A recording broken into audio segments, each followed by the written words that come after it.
Bruno Marchal, alors Bruno Marchal, c'est le mental coach à Montpellier, c'est par Skype, par WhatsApp, par téléphone quand vous êtes loin, c'est aussi efficace. C'est 1 heure de coaching, c'est 15 jours de suivi où vous pouvez m'écrire autant de fois que vous le voulez pour me dire comment évolue après le coach. Ça va évoluer vite. Aujourd'hui, on va parler des phases d'évolution du couple parce que lorsque le couple va mal, c'est que très souvent, celui qui est pas bien a un manque de culture, de fonctionnement du couple. Alors, je me faisais la réflexion la nuit, parce que je réfléchis beaucoup la nuit, j'ai que ça à faire.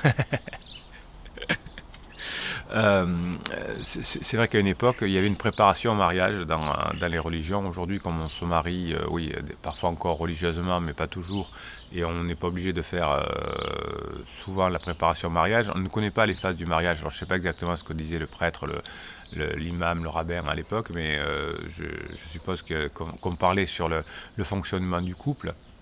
Donc je vous rappelle qu'il y a des phases différentes et que l'on va vouloir aller de la phase lune de miel qui est naturelle à la phase intimité de longue durée, et entre deux il y a deux phases qui sont les phases de tous les dangers. Donc la première phase, la lune du miel, a été inventée par la nature pour pouvoir procréer. Donc pendant quelques semaines, quelques mois, on ne voit pas les défauts de l'autre, on est fusionnel, on se coupe un peu de tout, on croit que l'autre a toutes les capacités du monde, toutes les qualités du monde. D'ailleurs on lui attribue des qualités qu'il n'a pas, on voudrait travailler avec lui, on trouve qu'il est merveilleux dans son travail, qu'elle est merveilleuse dans son travail, que c'est une femme merveilleuse, que c'est un homme merveilleux, etc. Donc tout ça, ça permet de faire des enfants. Et lorsqu'il n'y a pas d'enfants en vue, eh bien, cette lune de miel diminue. Donc c'est pour ça que dans les relations pansement, c'est-à-dire dans les relations que l'on prend, que lorsqu'on se sent mal dans ce couple, donc on va prendre une relation avec quelqu'un d'autre, eh bien ces relations se terminent très souvent très mal. Puisque comme il n'y a pas d'enfants qui sont prévus et que les relations précédentes ne sont pas terminées, eh bien ça finit très mal. Je vous rappelle que qu'une relation fonctionne, il faut que la relation précédente soit terminée, qu'on ait eu en plus qu'elle soit terminée une période de deuil où on a fait des expériences aussi. On s'aperçoit que ces expériences sont néfastes pour nous, on termine notre travail de deuil et ensuite on se décide pour refonder un foyer, et là on met plusieurs personnes en compétition, et il y a une personne qui va ressortir, et on va commencer à sortir ensemble, à se fréquenter et à faire l'amour et éventuellement créer quelque chose. Mais vous voyez qu'une relation pansement où on est une relation adultère, où on est encore engagé l'un des deux ou les deux avec d'autres personnes, ne peuvent pas fonctionner. Mais ça, c'est un manque de culture et on croit qu'on peut le savoir. Alors si on sait que c'est juste un plan cul, comme on dit, pour être moins stressé à la maison, pourquoi pas. Mais en tout cas, beaucoup de mes clients ignorent ces phénomènes de lune de miel et donc pensent de bonne foi qu'ils n'aiment plus leur conjoint, et qu'ils aiment la petite jeune ou l'homme mature, sécurisant financièrement et intellectuellement, qui va les protéger.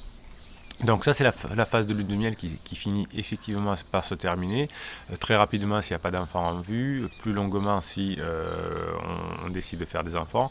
Et ensuite, une fois que la lune de miel se termine, on est fusionnel pendant la lune de miel, eh bien on reprend ses distances, et c'est là cette relation qui est un peu entre deux, où tout se passe bien, mais comme on fait une distance, on veut changer l'autre, on s'aperçoit qu'il n'est pas comme on veut, donc on le critique, donc on ne fait pas trop d'efforts non plus parce qu'on pense à soi, on pense à son travail, on pense à ses loisirs, etc. Donc on tombe dans une phase, pour beaucoup de couples qui ne connaissent pas cette phase, dans une phase qui est entre deux. Alors il n'y a pas d'adultère là-dedans, il n'y a pas trop de danger dans le couple, mais on creuse la tombe pour plus tard, parce que ce qu'on explique en coaching pour des couples que l'on voit en sortie de lune de miel et qui ont le talent de se faire aider à ce moment-là pour voir comment fonctionner, il faut toujours nourrir le couple. Parfois j'ai pas envie d'aller au restaurant, mais on y va quand même.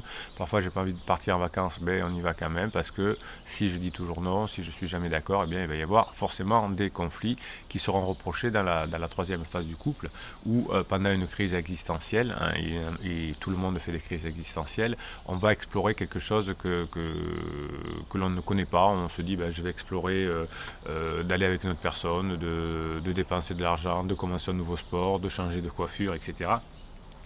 pour savoir si ma vie serait mieux si j'explorais autre chose. Donc on termine une phase et on va aller vers l'autre, et on croit qu'on n'aime plus la personne à ce moment-là, et c'est là où il y a risque d'adultère, de relations pansement. Et celui qui est en crise, qui va tromper l'autre, ou qui va faire la misère à l'autre, se sert des phases précédentes, des phases routinières, des phases de différenciation, pour dire, ben, voilà, j'en suis là, c'est à cause de toi parce que tu m'as trop aidé dans le ménage, tu m'as pas assez aidé dans le ménage, ou on a trop fait l'amour, on n'a pas fait assez l'amour, enfin on reproche tout ce qui, tous les efforts qu'on n'a pas fait pendant la phase 2 en tout cas, elles servent d'excuses et de déculpabilisation pendant la phase 3. Donc cette phase d'aller voir ailleurs si l'herbe est plus verte est aussi normale. Alors elle est plus ou moins prononcée avec adultère ou non, 90% du temps il y a adultère bien évidemment. Et cette phase finit par se terminer parce qu'on voit que finalement ben, l'adultère c'est pas terrible, la relation pansement ça sert à rien, enfin, ça fait du bien sur le moment mais ça fait beaucoup de mal à terme. On s'aperçoit que l'herbe n'est pas plus verte ailleurs, que c'est peut-être si j'ai pris un appartement etc que c'est encore plus galère que quand j'étais avec mon mari ou avec ma femme. Et donc là on sort de cette phase d'exploration et on rentre dans une phase de grande intimité qu'on appelle, c'est-à-dire où chacun est différencié mais on aime l'autre, entre guillemets, même si le sentiment d'amour n'existe pas forcément chez les adultes. Et en tout cas, on ne se voit pas être sans l'autre. Donc il y en a qui aiment la lecture, d'autres qui aiment le sport. Mais on fait des activités ensemble, mais aussi des activités différenciées. Mais ça ne pose pas de problème, car on sait que quand on se retrouve, on passe des bons moments. Et c'est ce que j'explique qu'il faut faire pendant la phase de crise, pendant la phase d'exploration, c'est d'abîmer le moins possible la relation pour que lorsque cette relation, cette phase d'exploration, cette phase de crise existentielle se termine, eh bien on puisse vivre cette phase magnifique qui est l'intimité. Et celui qui n'est pas en crise se sert des coachings pour être plus fort, pour travailler, pour comprendre que le couple c'est un divertissement, etc. Et pour pouvoir utiliser cette méthode ensuite, ce fonctionnement de couple qui fonctionne pendant la période de grande intimité.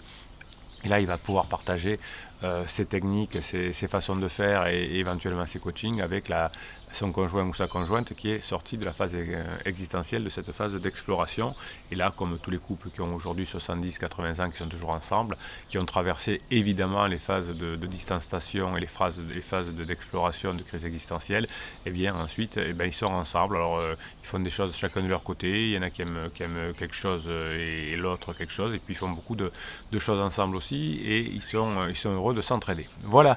Donc, l'idée aujourd'hui, pourquoi il y a tant de séparation, c'est parce qu'on a un manque de culture de fonctionnement humain, de la fonction des relations humaines. Et ce que j'ai l'humilité de vous expliquer ici de façon très très simple, c'est comment fonctionne l'être humain et comment fonctionne l'être humain du point de vue de mon expérience de coach depuis 20 ans. Et si beaucoup de couples, et la grande majorité des couples qui sont en coaching se remettent ensemble, c'est parce que j'arrive à leur expliquer comment fonctionne un couple. Et donc quand on a les bonnes règles, c'est beaucoup plus facile. Voilà, c'est mon seul talent. Alors il y a eu quelques échecs effectivement dans les 20 dernières années, mais c'est parce que on a fait appel à moi alors que la relation était beaucoup trop endommagée et celui qui est en crise n'avait pas envie de sortir de l'exploration et ensuite celui qui s'est fait aider entre guillemets finit par en avoir marre et envoie tout bouler et met la personne dehors ou prend ses clics et ses claques et ne supporte plus les crises de la personne qui est en exploration. Et donc il y a échec du couple, mais c'est vraiment très rare. Voilà, donc j'espère que cette vidéo vous aura donné une ou deux idées. Si vous êtes généreux, mettez un pouce en l'air comme ça, votre plateforme préférée, YouTube ou autre, va proposer cette vidéo à d'autres personnes qui peut-être en auront besoin. Donc vous allez peut-être aider un couple, vous allez peut-être aider une personne à moins souffrir. Il suffit de mettre un pouce en l'air et YouTube se chargera de faire ce boulot-là. Abonnez-vous à cette chaîne pour vous faire plaisir, envoyez à vos amis qui en auraient besoin. Et puis nous sommes une communauté positive et une communauté bienveillante, donc vous pouvez mettre vos commentaires, vos expériences, vos témoignages. On vous aidera, on vous donnera notre avis, on vous donnera des techniques pour vous expliquer la situation. Voilà, donc si vous avez des commentaires bienveillants et positifs, ils sont les bienvenus et toute notre communauté vous aidera aussi. Voilà, c'était Bruno Marchal qui vous dit à très bientôt.